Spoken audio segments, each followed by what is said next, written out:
Our next panel is ESG, the social impact of mandatory human rights due diligence on global supply chains.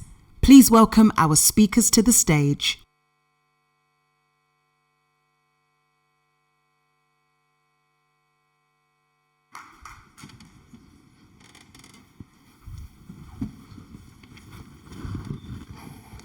Good afternoon.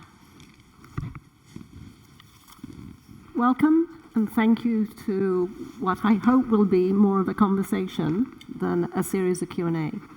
First of all, I'd like to thank all of the panelists for being here. They do represent a very wide perspective regarding the incoming legislation. And ultimately, what we want to do is have a slightly different look around ESG, especially around the S, which is such a controversial subject. And rather than do introductions, you've all seen the bios, so we're going to jump straight into it. And what we're going to do is we're going to have a conversation about 3 topics. The first one is the word inclusive. How inclusive is ESG? Are the right people at the right tables at the right time to help inform? Are they invited, which is tokenistic, against having a seat at the table, which indicates commitment? The second one will be consequences. Legislation is coming, but what happens if organizations don't comply? What happens then? And the third one is going to be about blockers. What are the potential blockers that will potentially challenge reporting or even due diligence or compliance with a slight twist? And I'm going to ask for a bit of a show of hands on this one. How many of you are aware that there's a slight anti-ESG movement that's growing pace? So we're going to have a little deep dive into that as well. So, straight in. Inclusive. Caroline and Sabita, 2 very different perspectives, one from legislation and one from workers' rights. Is the process inclusive?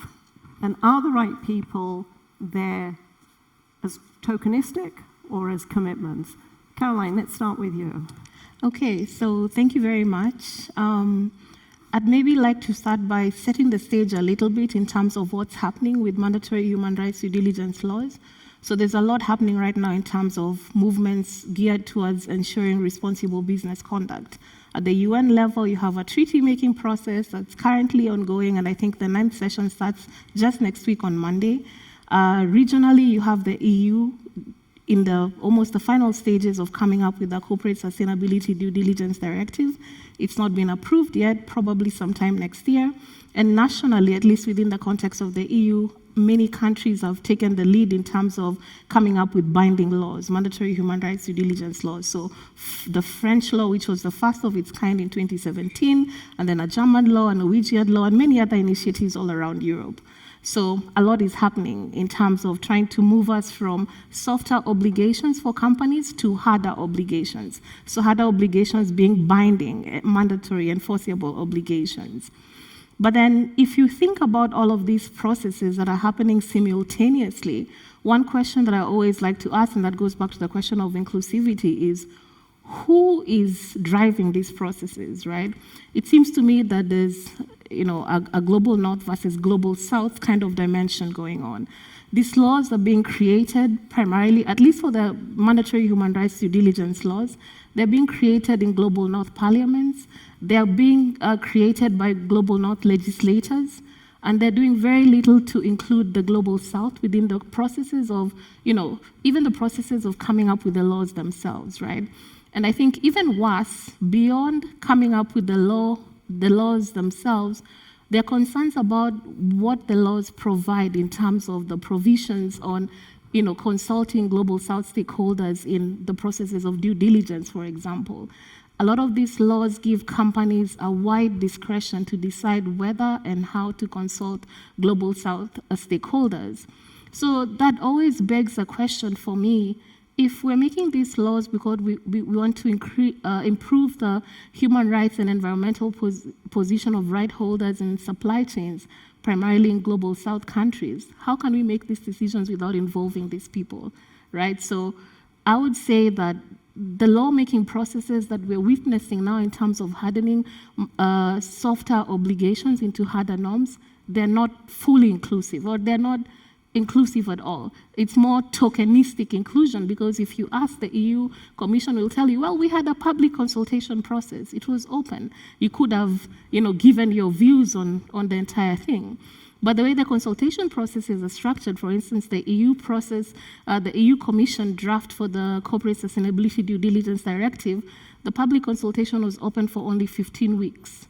Is that enough for Global South right holders to first know that the process is happening, to get together in terms of being able to actively contribute to the processes? I don't think so. For me, when I say no, it's not inclusive, and then someone says, no, but there was public consultation, that seems fairly tokenistic, I would say.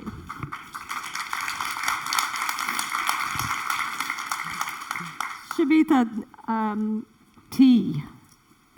Second most drunk liquid after water, yes, with a long history of workers' rights and issues. How inclusive is the workforce today?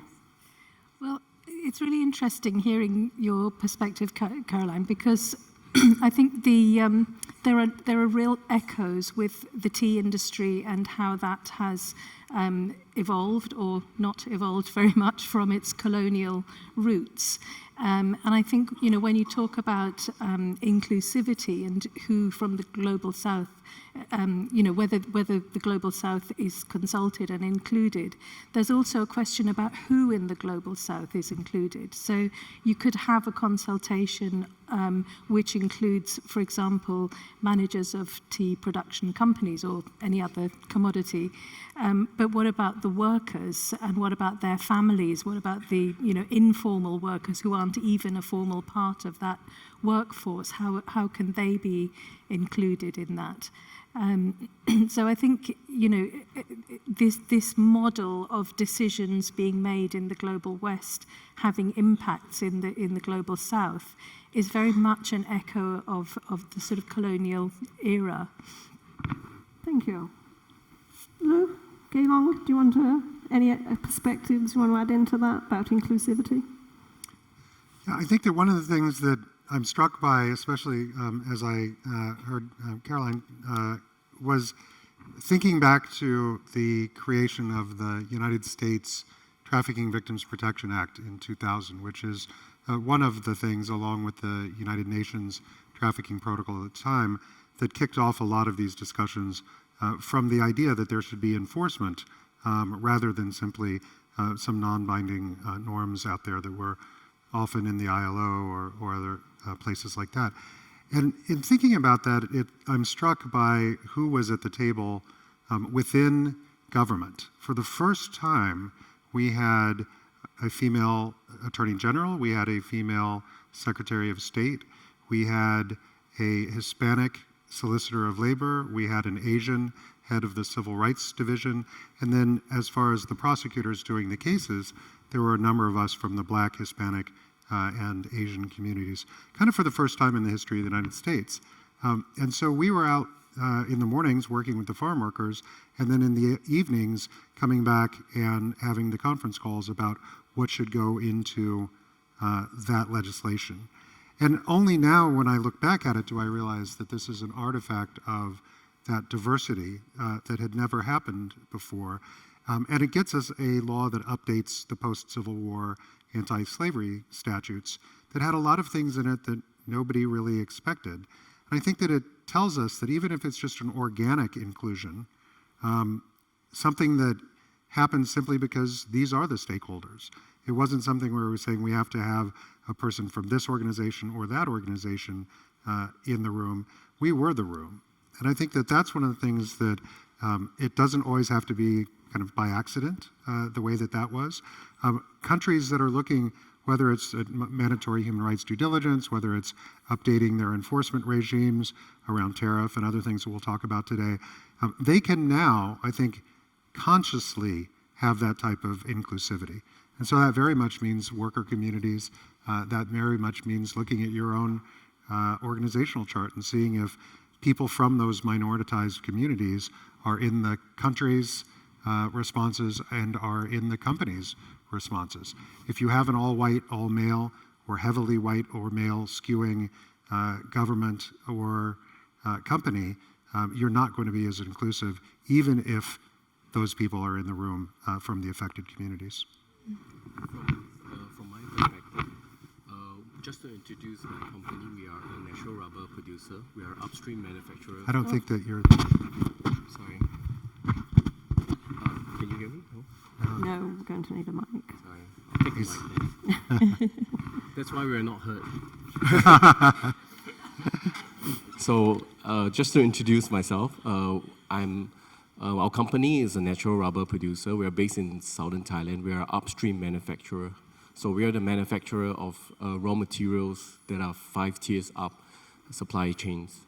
So what all these regulations that we have, including the UN guiding principles, the European Union due diligence directive, all these actually came up from us, from our downstream consumers, from the brands that were making these products.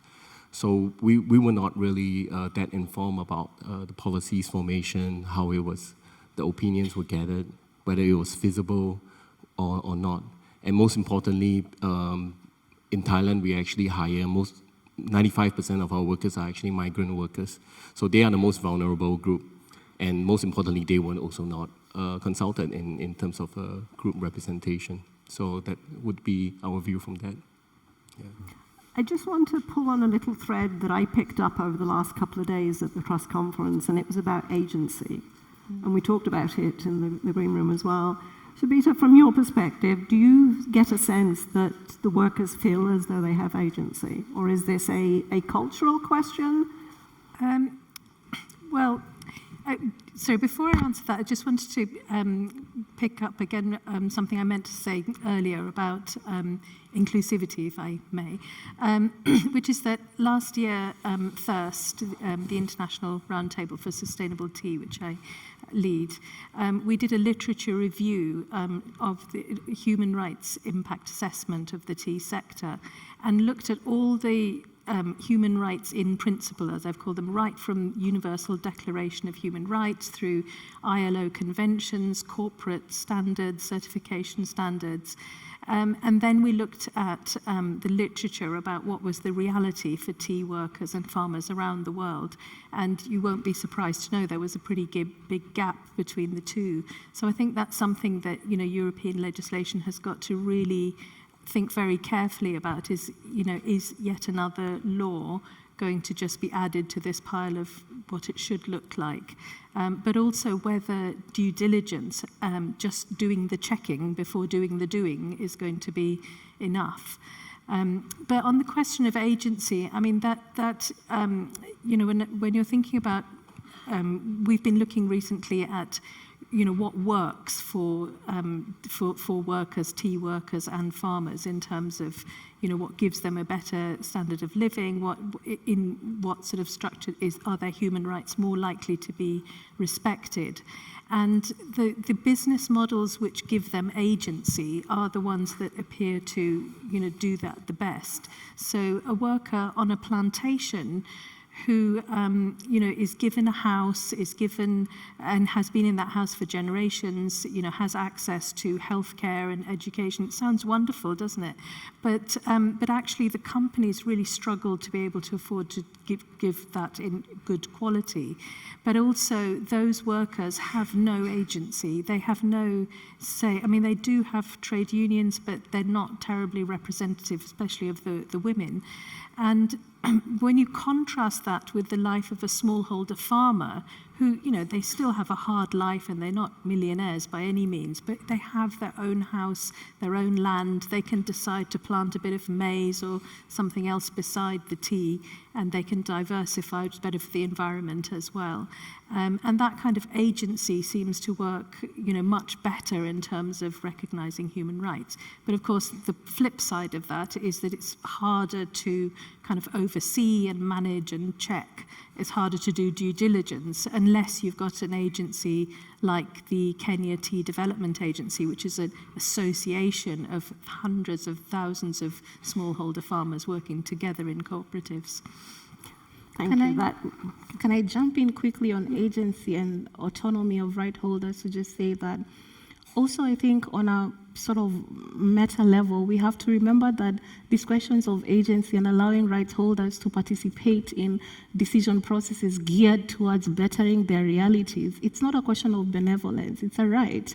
It's a human right to be able to participate in, decision making about things that are going to have an impact on your life. And so long as we have this paternalism in lawmaking, where some people are making the laws for you and some people are choosing how the laws will be implemented without involving you as the person who's most likely to be affected, then we have a big problem, because who better to know what is going on the ground than the right holders themselves, the employees, the local communities. As much as possible, these kind of stakeholders have to be included in these processes.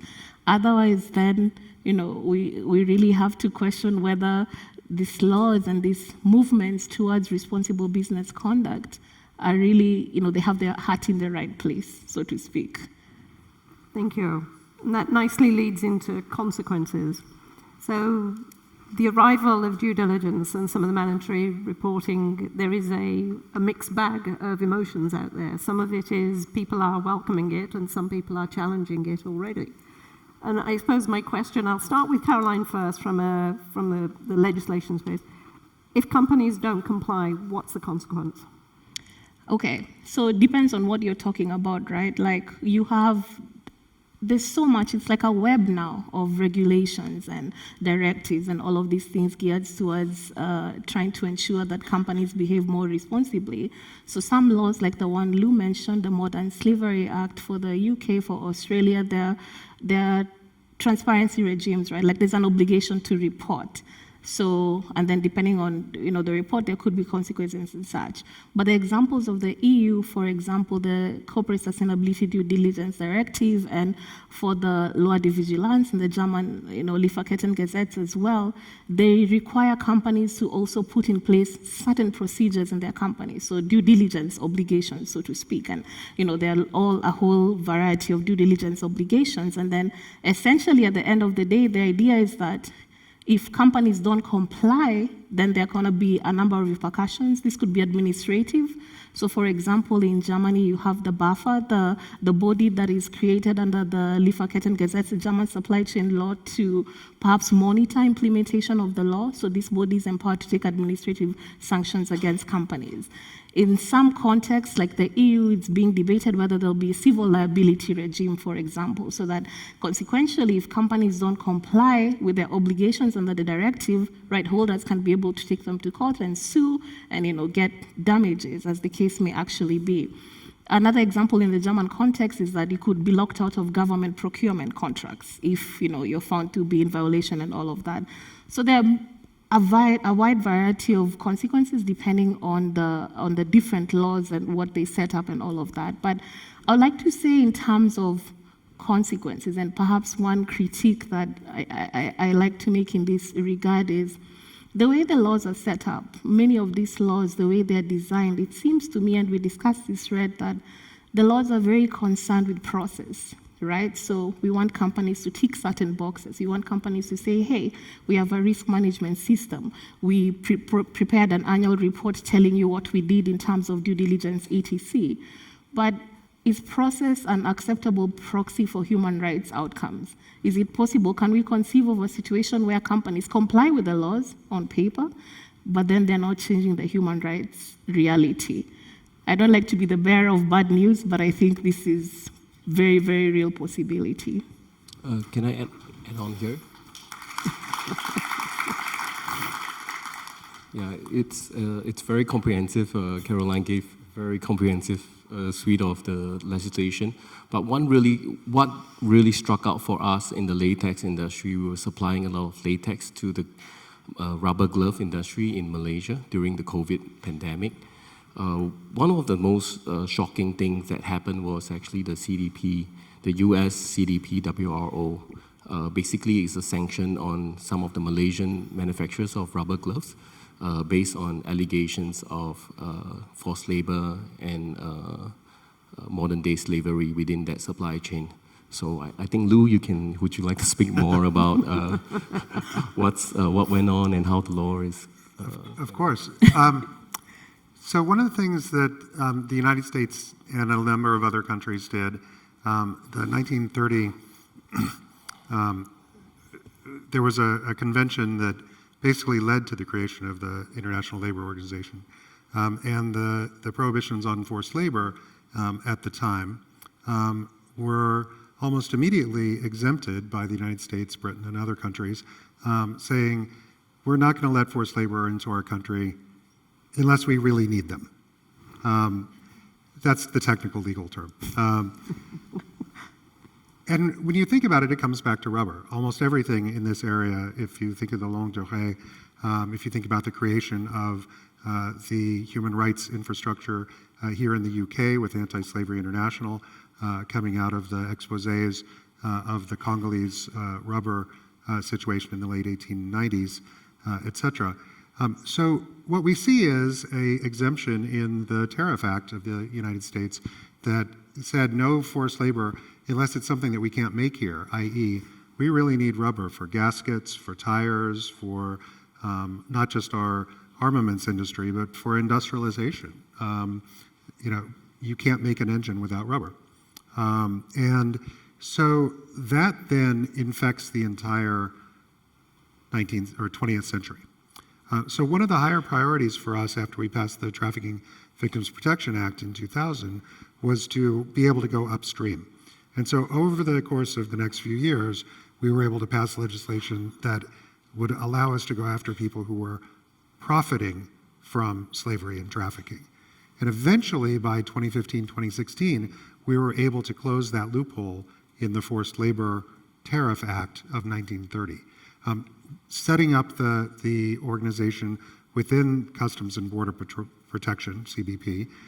We don't have a border force, we just have an office with no name.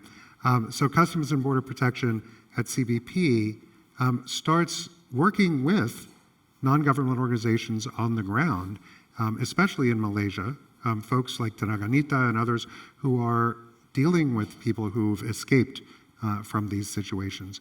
CBP starts getting that information, and instead of doing a criminal case in the United States against somebody who's holding people in slavery on a farm in the US or whatever, they then end up issuing this withhold release order, a WRO, that basically says you can't import this good or this product into the United States because it's made out of forced or slave labor. There is nothing that seems to focus the mind of an import-export business as quickly as seizing a shipping container. And I think that's one of the things that had been a missing piece.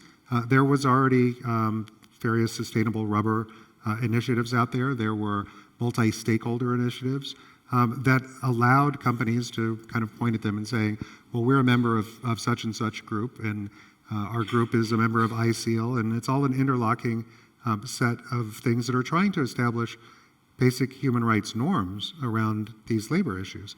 And yet without what I would call an apex predator, without an enforcer out there that was going to seize that shipping container or put that corporate board member in jail, there's no real reason not to go ahead and do greenwashing or free washing in this case. And so I think to Caroline's point, that's exactly what one should expect, and that's exactly what happened. What I'd throw back to you on this, Keelong, is it seems to me like when you had that situation where people who were using forced labor, whether in Thailand or in Malaysia, had access to the US, UK, Australian markets, they then were able to basically run a business that was profitable because of forced labor. As a competitor to those companies, how were you able to do business when you had these bad actors that are out there? Yeah, that's exactly what brought us out here to start speaking more about what's going on, because we realized that there isn't a very strong awareness of products that were made using some form of forced labor out in the market in the EU and in the global north, basically. So when we buy certain products that were made from these countries that were using forced labor, you are essentially subsidized by modern-day slavery. These workers, they come here, they have a debt, they owe a debt when they actually migrate over to our place of employment.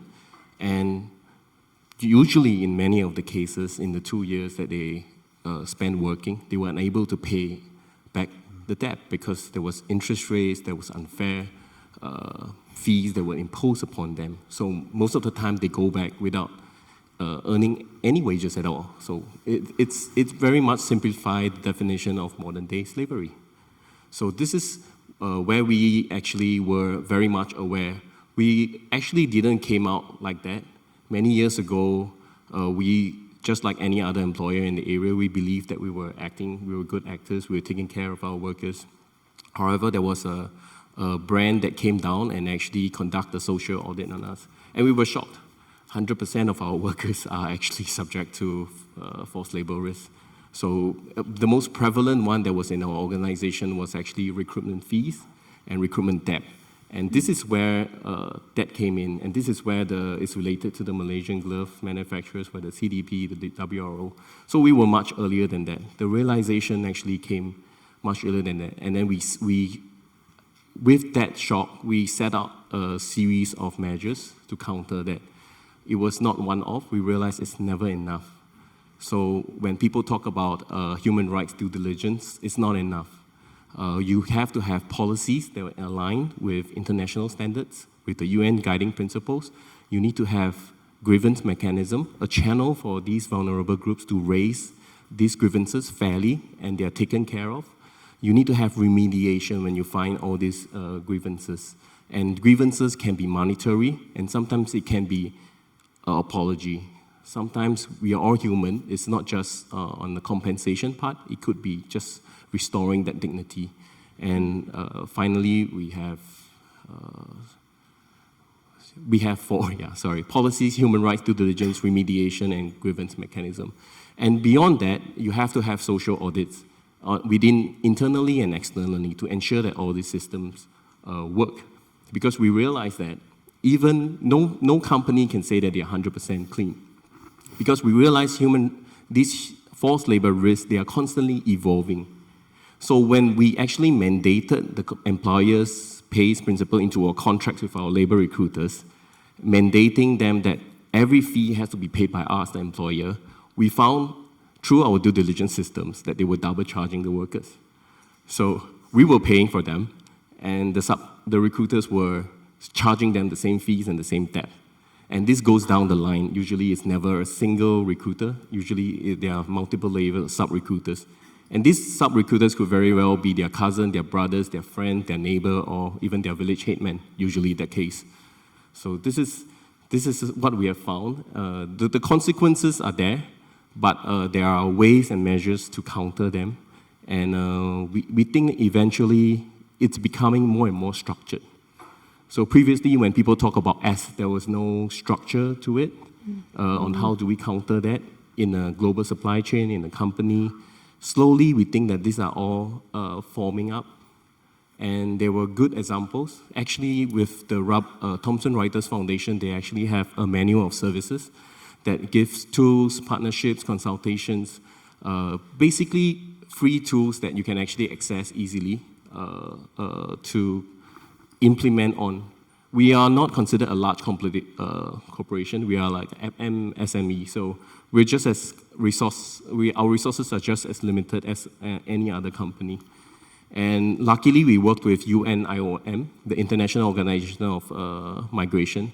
In their website, they actually have a very good practical guide for a small company or medium company to implement all the same measures that I have mentioned.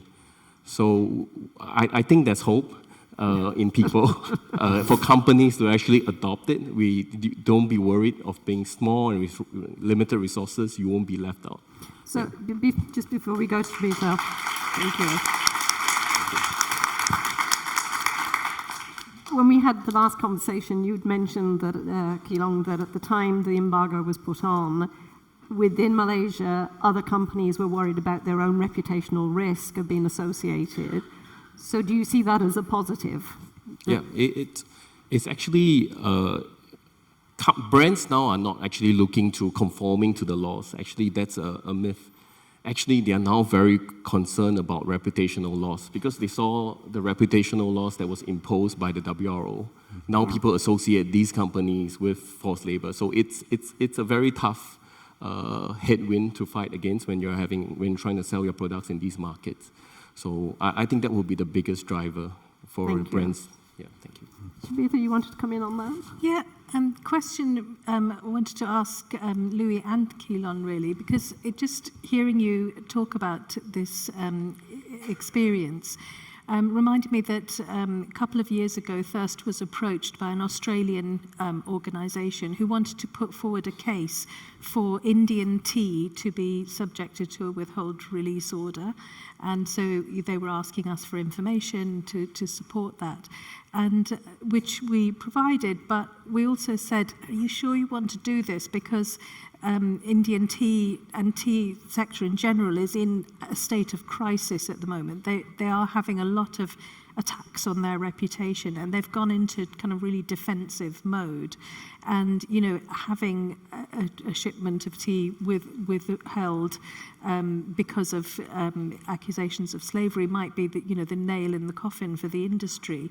But hearing you speak, I'm actually wondering, maybe did we give the wrong advice? Should we have encouraged them to go ahead? Because actually that could have had this wonderful effect that you're talking about in the Malaysian rubber industry. We are actually in rubber. We are actually subjected to a much stricter law. Yeah. The EUDR, I think Caroline, you're aware of that. It's the EU deforestation regulation. That will come into effect end of next year. They have listed 7 commodities that are high risk in both sectors, deforestation and human rights. So these 7 commodities are soybean, cocoa, coffee, palm oil, rubber, cattle. Basically, we are subjected to traceability requirements. Basically, in 2025, all shipments entering any port in the EU will, as an importer or operator, you will have to list down exactly every plot of farm or plantation that the product was based on. So, for example, if it's a rubber glove, if it's a mattress, if it's a balloon, you have to list down every single farm that went to that shipment of product. So as you can imagine, it can get quite costly. So we are looking into figuring that out over the course of the next year. But I think that will be a cause for concern. And I'm not sure, Red, I think you're going to speak more about how all this is going to affect. So we're just going to move into the realms of anti-ESG. Lou, I hate to pick on you as our resident American.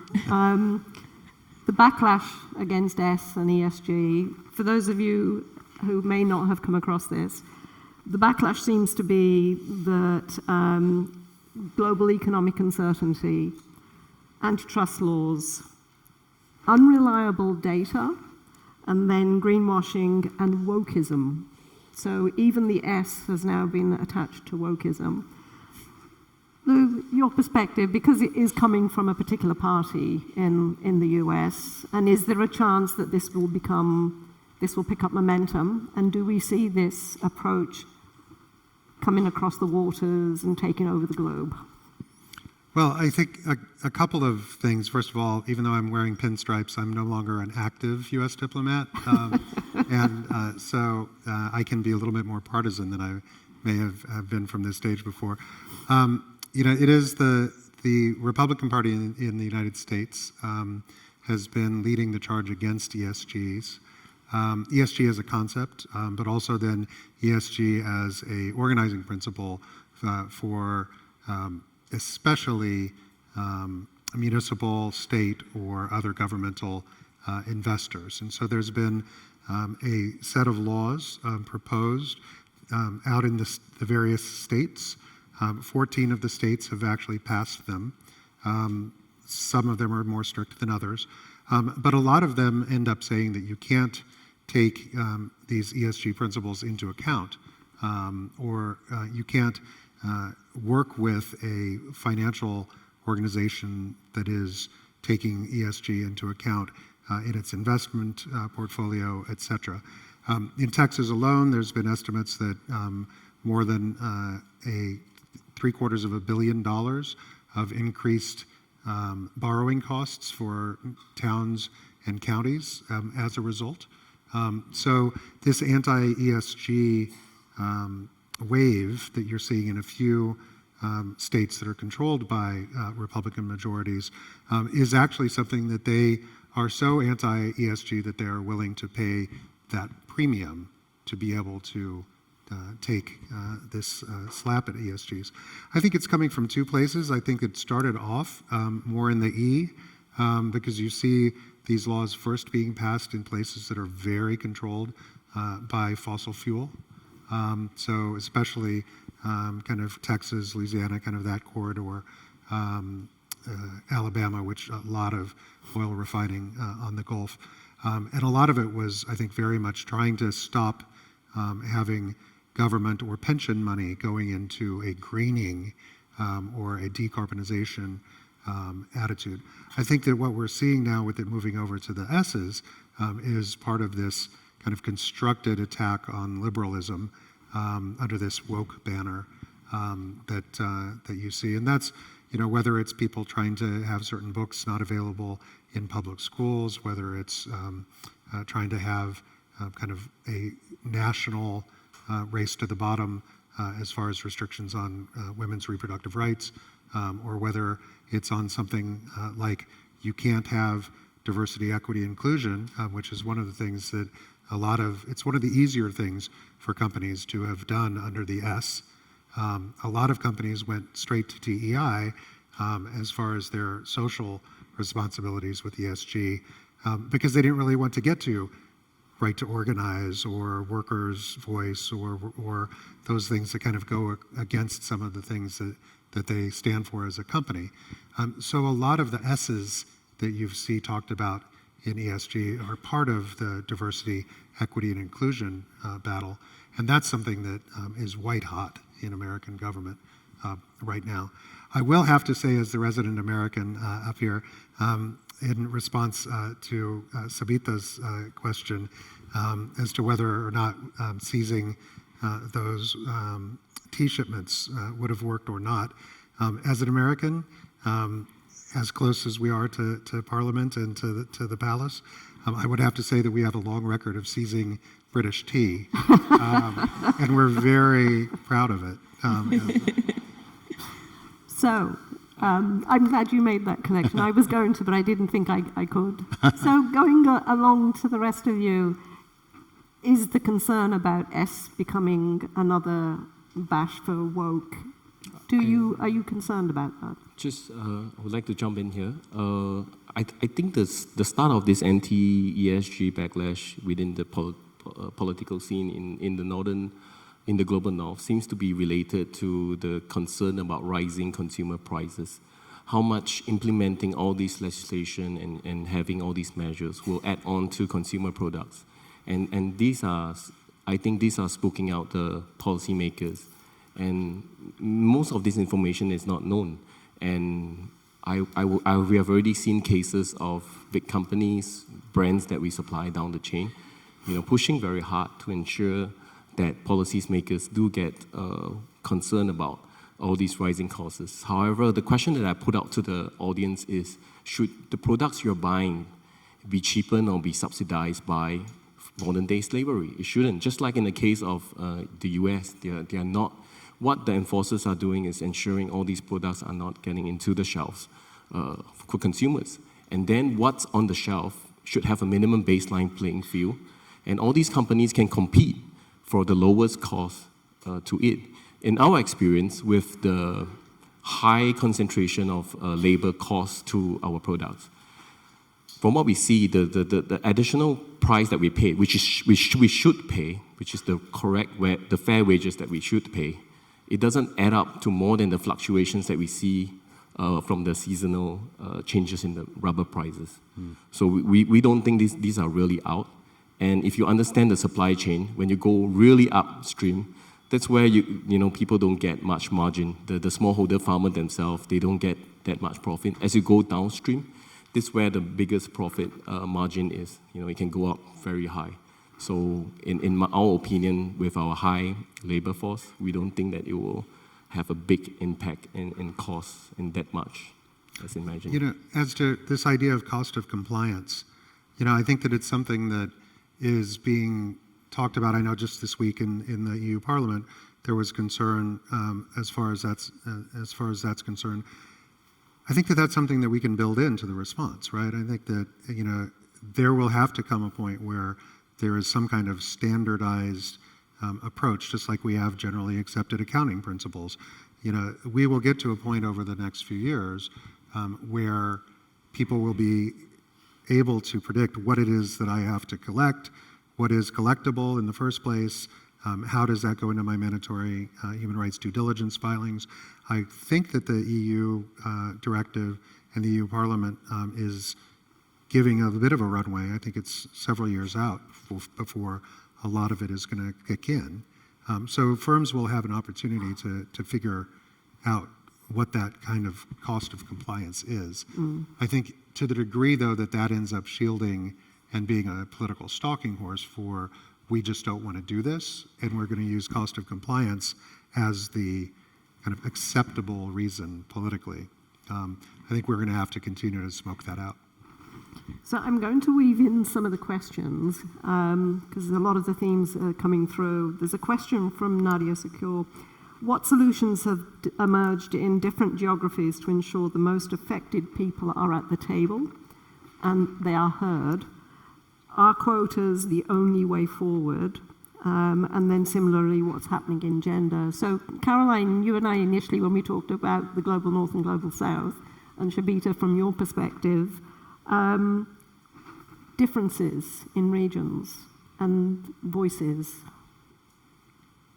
I mean, if I just go first with the first question of perhaps something that I think has promise and that could help, lessen this visibility gap that we have in terms of Global South stakeholders. And Sabita alluded to this in her discussion, worker-driven social responsibility initiatives, right? Like, if you think about, for instance, the Bangladesh Accord and what happened after the Rana Plaza, and I mean, a lot can be said about the Bangladesh Accord. It's not a perfect tool, certainly, but one thing that it is that it has given workers a seat at the table. It has given them a voice that must be respected by the companies that want to, engage with workers in the Bangladeshi garment industry. So these are the kinds of things that we need to have, right? Like, we need to move away from having workers, rights holders, or, affected right holders, whatever you want to call them, from the sidelines and actually bring them in the conversation at the table. Now, of course, for me, the ideal situation as a lawyer, and the law, I structure my thinking around what the law can do to help, is the law should be the ones to set the pace. The law should demand that companies have to engage, like in a mandatory sort of way, not voluntary. Like, we shouldn't give the companies a choice about whether and when to consult right holders or stakeholders. If the laws give companies a choice, and because of costs and many other reasons, companies will always, I'm very pessimistic about companies. Not all companies, apart from Keelong and many others that actually want to do better, but I think many companies are concerned about their bottom line. So given the choice, they'll always try to do what is necessary to meet the bottom line, right? So we have to have clearer laws, better designed laws that make it possible for right holders to actually be able to participate. Sabita? Yeah, I completely agree. And I mean, I would build on that, idea that we must have the right people at the table. But it's not enough just to bring the person to the table. So, for example, there's a tea plantation in India who's very proud of having a participatory management system. And they say, we have a tea plucker on our board. So I said, how do you select which tea plucker? They say, the one who plucks the most tea. And meantime, they have this group of women who instigated a huge strike a few years ago, who speak on behalf, and they won't talk to them. They're too scared to talk to them. So. And there was a similar situation in Kenya where there had to be a quota of a certain number of women on company boards, but the women weren't prepared. They'd never been in that situation before. They weren't prepared, and even. What has struck me from a lot of the conversations today, when somebody earlier was talking about, every person on the planet should be educated on AI. I mean, every person on the planet hasn't yet even got literacy. There are people who are so far behind. We need to be, closing that gap before we can think about leaping forward to the next one. And I was also going to answer your question, Red, about whether there's a concern about the backlash against S. And I wasn't concerned about it until you told me about it today. But what strikes me about that is, we live in a capitalist system, right? And that system is always going to push back against anything which, as you said, Caroline, is going to be affecting the bottom line, or perceived to be affecting the short-term bottom line. So, whether it's wokeness or S or socialism or trade unions or whatever it is that, appears to shareholders to be reducing their bottom line, they're going to push against that. But that's not going to stop us, is it, from continually pushing back? And, and it's great to know that there are companies and industries who get that and who are part of that. I just want to build on your point about the workers being on the table. We actually, when we were formulating our company policies for the workers' rights, we actually engaged the workers. And I think one of the things that shocked people and us the most was they were not aware of their rights. So education of their rights is actually quite important. So when we told them that you have freedom of your personal documents, they were not aware. They were just being told by the labor recruiters that passports are supposed to be held by employers or the agencies. They are not aware that they have a right to choose their accommodation when they arrive. They are not aware that they have a freedom of association for trade unions. They are not aware that their fees should not be deducted. All the wages should be paid on time. They are not aware that they're supposed to sign only one employment contract and in their own language, which they can understand. Usually they sign multiple contracts. So I think getting them on the table will also get the rest of the table to realize how little rights the most vulnerable group are aware of. I'm going to come to you on this one. So, just moving over to this question, which I think has come up a few times. Many businesses are at the whim of their stakeholders, shareholders. Motivation is profit. So the question is, can we make a compelling case that ESG is actually good for the bottom line? And how do we make that case? So I'm coming to Lou, and then I'm coming to Keelong on that. Yeah, I think that there's been research out there over the last 10 years that makes that case as far as the economic case is concerned. I'll just share one quick anecdote. In one of the most dramatic examples of this in the United States, in the tomato fields down in Florida, the growers who initially had taken the position, and they literally said this, I don't let my tractor tell me where to plow, reducing their workers to the idea of being just another farm implement.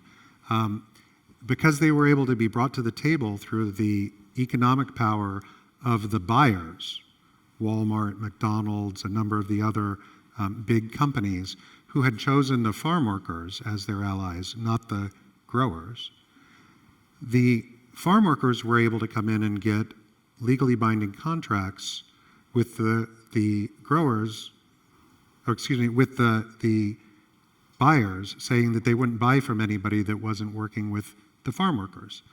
Well, fast forward, what we're seeing now is highly educated, returning workers who come back to those farms year after year because they know they're not going to be beaten, they know they're not going to be enslaved, they know that the prevalence of sexual harassment out in the fields has plummeted, and they know that they are part of the auditing scheme.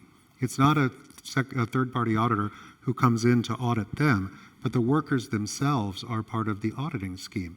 And so now what we're hearing with growers like Pacific Growers and others, people who 30 years ago I would have been investigating for slavery, what we're hearing from them is by having this engaged workforce as a partner, we're making more money, we're using less pesticides, we're hearing about problems that we wouldn't have heard about that early, and the workers are coming up with new ways for us to grow the tomatoes and to make that profit off of it.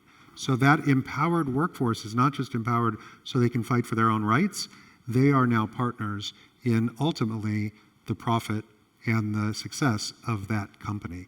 But it took the growers giving up a little bit of their power, and more importantly, giving up the attitude that workers are just another input.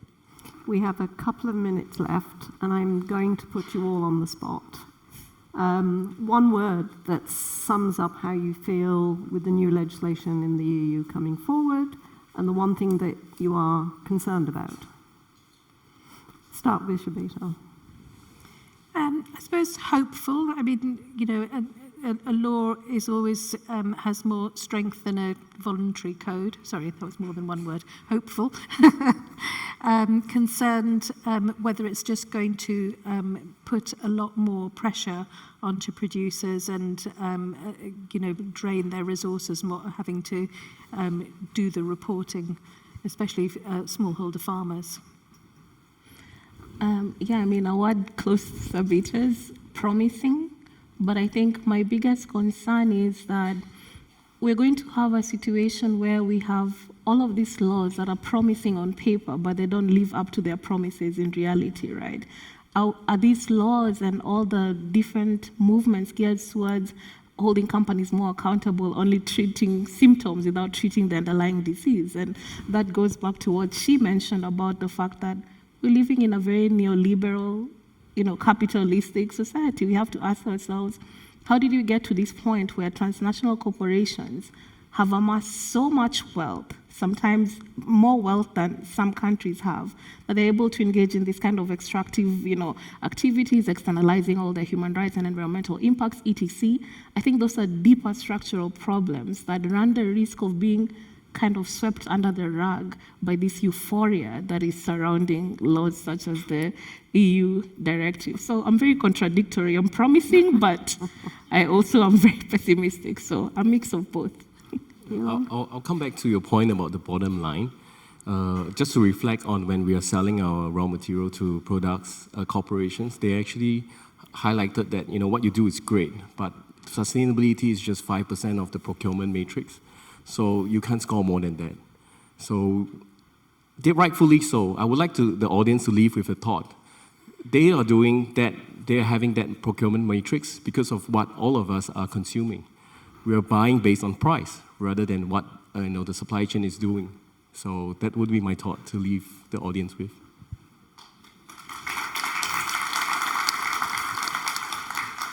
I think that the word is hopeful and cautious.